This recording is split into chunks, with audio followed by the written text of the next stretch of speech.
What do you mean my account is overdrawn?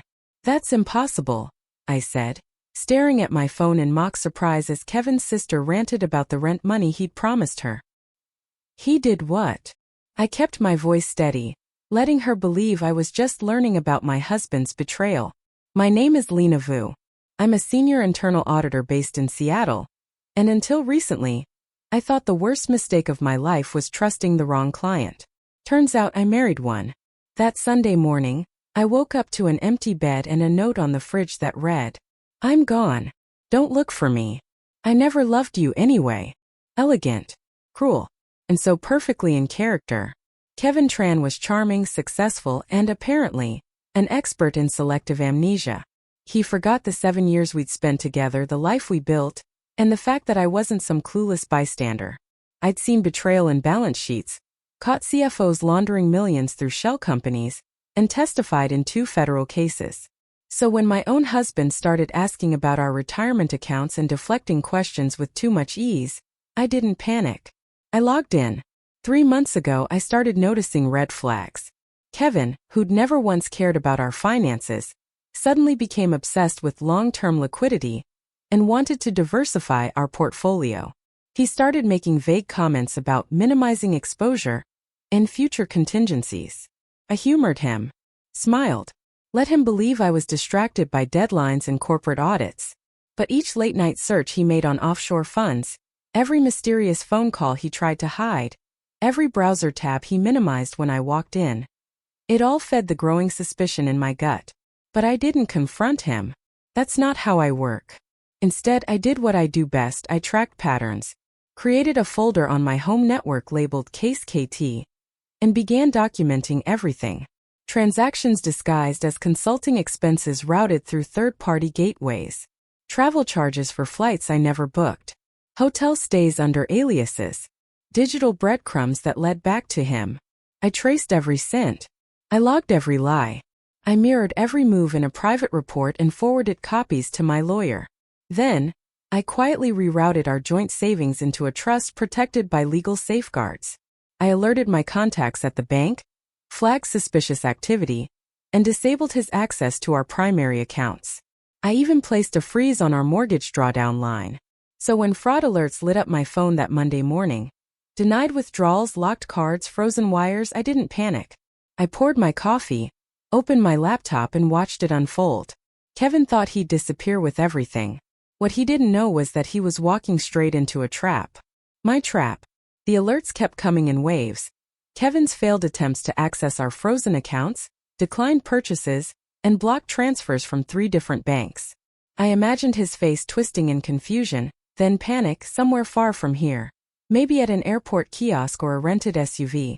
Realizing too late that every escape hatch had already been welded shut, I sat down at my desk, flipping open the folder labeled Final Contingency.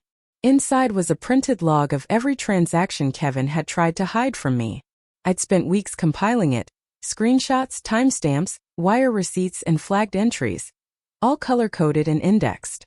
The work was clinical, methodical, and personal. To an outsider, it might have looked obsessive, but to me it was insurance. He hadn't just tried to drain our finances. He tried to rewrite my future, betting on my silence. That was his mistake. Because I wasn't just protecting myself. I was laying the groundwork for justice. 3 weeks before Kevin vanished, I reached out to someone I trusted at the Financial Crimes Task Force. At first, I just asked for help verifying a few anomalies, things that didn't quite add up in Kevin's backstory. He always brushed off questions about his past with just enough charm to disarm me, but I'd grown tired of half-answers and convenient gaps. What they found was worse than I imagined. Kevin Tran had no real digital footprint before 2016. No tax history. No school records. Not even a legitimate mailing address.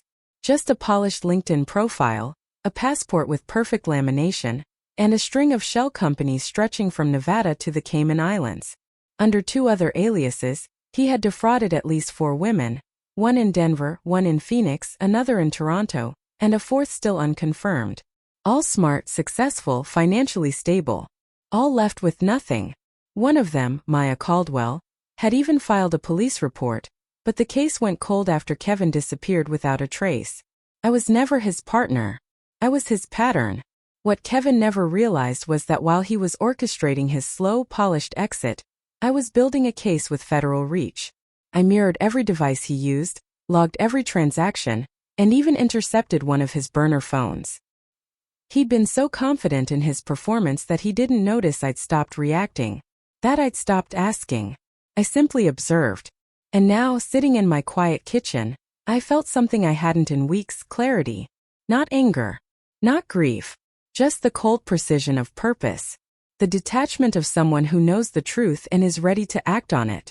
I picked up the phone and called my contact at the task force. "It's time," I said. "Everything's in place." There was a pause, then a firm response. "Copy that. We've got eyes on the Phoenix alias. Let's move." I ended the call, exhaled slowly, and looked at the final document on my desk. A subpoena draft. Kevin didn't know it yet, but he'd just become the subject of an interstate fraud investigation. And this time, his latest mark was the one pulling the strings. The next 48 hours unfolded like a tactical operation because that's exactly what it was. My contact at the task force, Agent Melina Cruz, moved fast. Within hours, she coordinated a team to begin tracking Kevin's known aliases across financial networks and airport surveillance databases. I provided everything: IP logs, encrypted text threads, and the scanned copy of a fake Colorado driver's license I'd found in Kevin's sock drawer. That afternoon, Agent Cruz called. "You were right.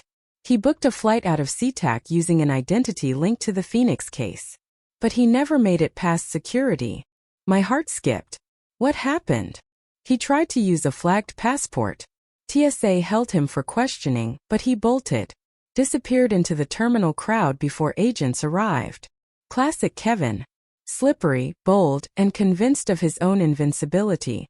But he just narrowed his options and made himself even more traceable. As Agent Cruz said, "The net tightens." Meanwhile, I began damage control on my end. I contacted our bank to reaffirm legal ownership of our joint assets. Kevin's name was scrubbed from every account. I even reached out to the HR department at his fake investment firm, posing as a compliance officer, to confirm his employment history. They had none. The company he claimed to work for was little more than a website with stock photos and a disconnected phone line. That evening, while reviewing old emails on my tablet, I noticed something odd. An unread message from 2 months ago, sent to our shared address, with the subject line, "Final notice, Cayman Holdings." Inside was a digital invoice for account transfer services totaling $12,500. Kevin had been trying to offshore money from an LLC registered under my maiden name. He wasn't just disappearing. He was staging a theft under my identity. I forwarded the email to Agent Cruz with a note. "Add identity fraud to the list." At midnight, I received a call I wasn't expecting. From a woman named Stephanie Hargrove in Phoenix. Her voice shook as she introduced herself. "You don't know me," she said, "but I think we were both married to the same man." Goosebumps rose on my arms. "Kevin Tran." She exhaled. "That's one of the names." Over the next 30 minutes, Stephanie shared her story. Eerily similar to mine. Same charm. Same promises. Same slow drain of assets and sudden vanishing act. She had trusted him. Believed him. And like me, she'd thought she was alone. But she wasn't. When I told her about the task force and our growing case, she burst into tears. "I've waited years for someone to believe me," she said. "Tell me how I can help." I added her name to my growing contact list. Women who'd once been targets, now allies. Victims, now witnesses. We weren't just unraveling Kevin's scam. We were building a wall of testimony he couldn't dodge. By morning, another email had arrived. This one from a Canadian investigator. Kevin had warrants in Ontario. Fraud, embezzlement, and something darker. Coercion of a vulnerable adult. This wasn't just financial crime anymore. It was predation. And I wasn't backing down. By the end of that week, I had compiled a spreadsheet of names, 9 women spanning 5 states and 3 countries, all linked by a single thread. Kevin Tran, or whatever name he'd chosen at the time. Some had filed reports. Others hadn't known where to begin. But all of them carried the same hollow look in their eyes when they realized they weren't the only one. I set up a secure group chat through an encrypted app. "This isn't just support," I wrote in the welcome message. This is a witness circle. And together we're going to end him. The stories poured in. One woman had lost her home. Another had taken out a second mortgage after Kevin faked a medical crisis. A third had invested her late husband's pension in a venture capital fund he swore was backed by Silicon Valley insiders. Spoiler, it wasn't. Kevin was a professional in one thing: extraction. Not just of money but of trust, identity, and autonomy. Meanwhile, Agent Cruz kept me updated. A breakthrough came when a former associate of Kevin's, someone he'd once scammed in a business deal, agreed to cooperate. He provided names of fake vendors Kevin used to siphon funds, email handles, and most critically, an old laptop Kevin had abandoned when he fled Miami 2 years ago. It had backups of emails Kevin thought were long gone. That laptop was gold. Forensic analysts recovered correspondence detailing his entire operation, how he chose targets, staged trust-building moments, then executed clean exits before suspicion could catch up. It was all there, including a chilling note in one folder labeled insurance. A photo of me, taken through my living room window. The message below: if she gets close, we scare her. I stared at the image, pulse rising, not out of fear but fury. Kevin hadn't just planned to take my money. He'd planned to take my safety. I called Agent Cruz immediately. I'm done playing defense. She didn't hesitate. Then let's go on offense. That weekend, the task force launched a coordinated sweep. Warrants were issued. IP addresses traced. Offshore accounts frozen. Kevin had managed to evade arrest for years, but now his entire web was collapsing. And just like that, on a rainy Sunday morning, I got the message I'd been waiting for. Subject in custody. Kevin had been arrested outside a rented apartment in San Diego, attempting to use yet another forged ID. He didn't go quietly, he never did, but he went. Stephanie, Maya, and I scheduled a video call that night. We cried. We laughed. And we planned.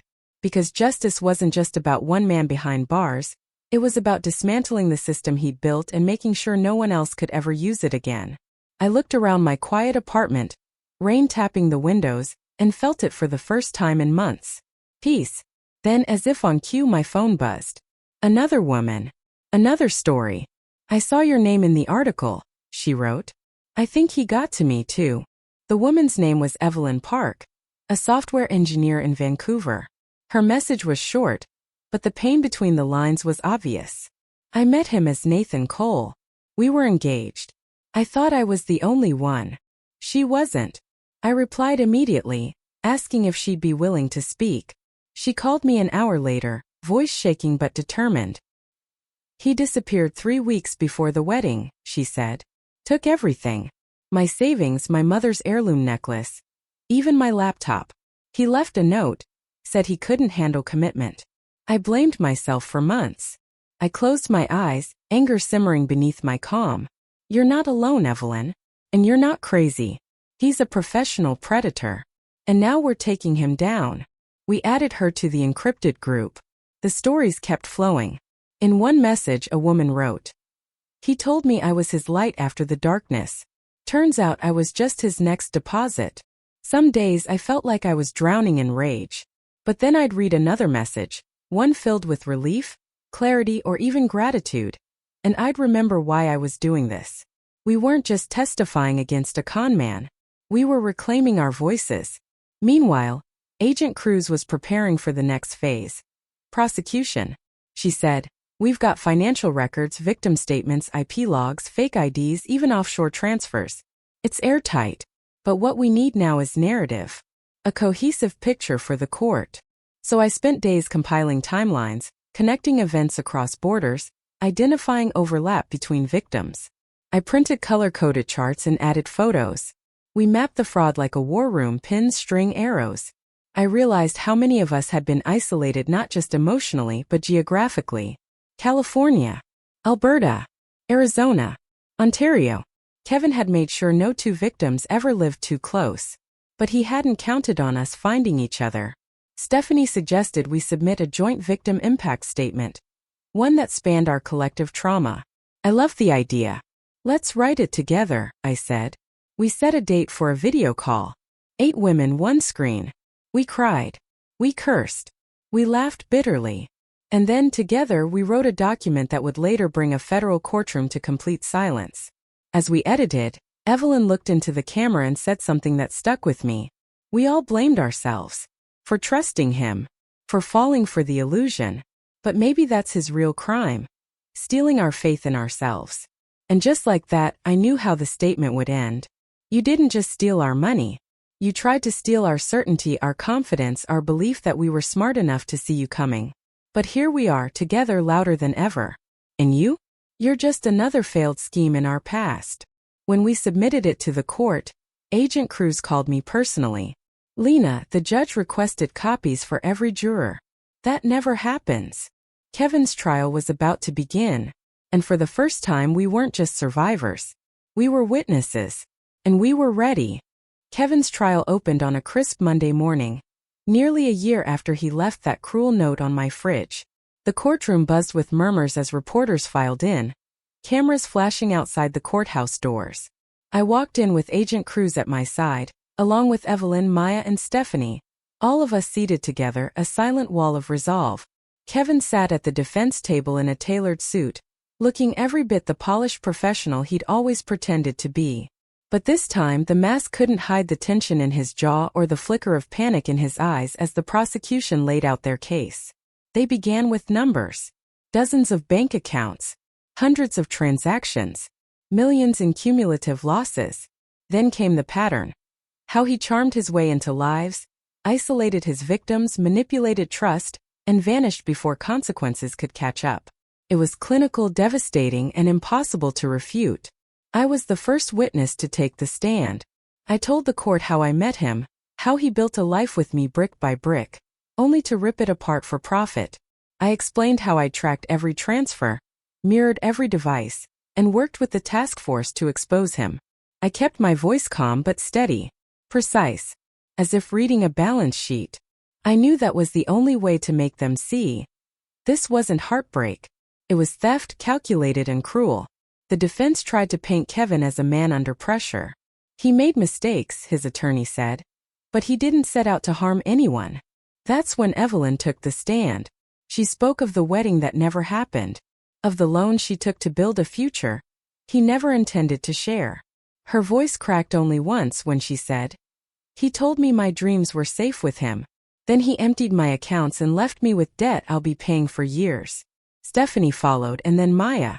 Each testimony chipped away at whatever sympathy the jury might have had. And when our joint statement was read aloud, the courtroom fell silent. "You didn't just steal our savings," it concluded. "You tried to erase who we were. But you failed. And we're here. Together." By the end of week 1, the prosecution rested. The defense had little to stand on. No character witnesses. No real explanation. Just a crumbling tower of lies. One of the jurors, a woman in her early 40s, wiped a tear as Maya left the stand. I noticed the judge pause longer than usual after the final words of our impact letter. Something was shifting visibly. As we exited the courthouse that Friday, Agent Cruz turned to me. "We're close. Closing arguments Monday. Verdict likely by midweek." That night I walked along the lakefront alone, watching the water churn under the city lights. For the first time in a long while, I allowed myself to feel everything: grief, anger, exhaustion, and hope. We were no longer chasing justice. We were holding it in our hands. And whatever the verdict would be, I already knew we'd won something bigger. Each of us had our voice back. Closing arguments began under a gray sky, the kind that makes the whole city feel like it's holding its breath. Inside the courtroom, the mood was taut. We filed into the gallery in quiet rows. 8 women, 1 story, too many scars. The prosecutor stood first. "This case is not about heartbreak. It's about calculation. Kevin Tran, aka Nathan Cole, aka Brandon Roberts, didn't just fool these women. He used them, stole from them, lied to their faces while setting up his next con behind their backs. He walked the jury through the timeline, the bank records, the overlapping aliases. He quoted our joint statement. You didn't just steal our money. You tried to erase who we were." He turned toward us, then back to the jury. "But look at them now. Do they look erased to you?" Kevin's attorney rose with a sigh. "My client admits to financial misconduct. But he is not a monster. He was struggling, lost in debt, emotional distress.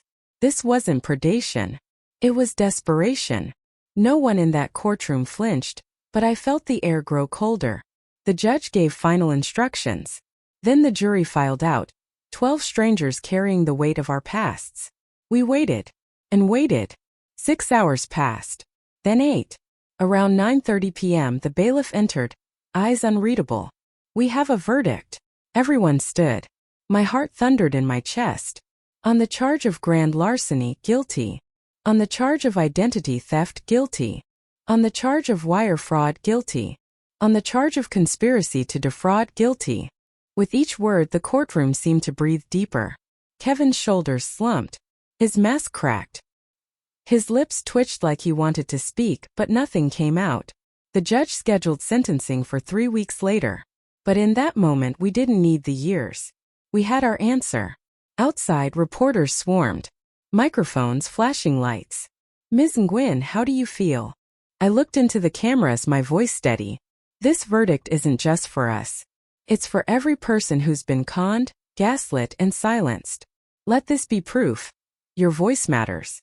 And your story deserves justice. That night, we met for dinner at the same cafe where we'd first drafted our impact letter. The air felt lighter, the laughter more real. Stephanie raised her glass. To us, warriors in heels and spreadsheets. We toasted. We cried. And for the first time, we talked about the future. Not the past. Not Kevin. Not the damage. But what came next.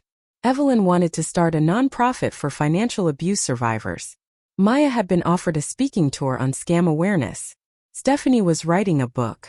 And me? I just accepted a consulting offer from the FBI's Financial Crimes Unit. They wanted help training analysts on relationship-based fraud. Kevin had stolen time. Years in some cases. But we were done giving him anything more. As I walked home under the now clear sky, my phone buzzed. A message from another woman I didn't know. I think he did it to me too. Can we talk? And just like that, I knew. The fight wasn't over.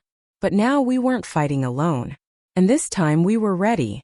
3 weeks later, we returned to the courtroom for sentencing. The weather had turned cold, fitting somehow. Winter was coming, and with it a kind of finality. Kevin was led into the courtroom in cuffs. Gone was the crisp suit, replaced by a standard-issue jumpsuit. His hair was longer, his face unshaven. But it wasn't just the clothes that had changed, it was the eyes. The arrogance was gone. What stared back was fear. The judge read the charges again, slower this time, as if letting the weight of them settle into the room. Grand larceny. Identity theft. Wire fraud. Conspiracy. Then she turned to us. Would the victims like to make a final statement? I stood. I spoke not of the money or even the betrayal, but of what we'd built since. A network of women who refused to stay silent. Who turned their grief into purpose. I told the judge about Evelyn's nonprofit, Maya's tour, and the dozens of women we'd helped since the trial began. Kevin tried to erase us, I said, voice steady. But instead, he helped create something unstoppable. When I finished, I sat down, hand shaking slightly. In mine was a note, Stephanie's handwriting. We're not broken. We're multiplied. Then came the sentence. Kevin Tran, for your crimes against these women and countless others, this court sentences you to 28 years in federal prison without parole. A collective exhale swept the gallery.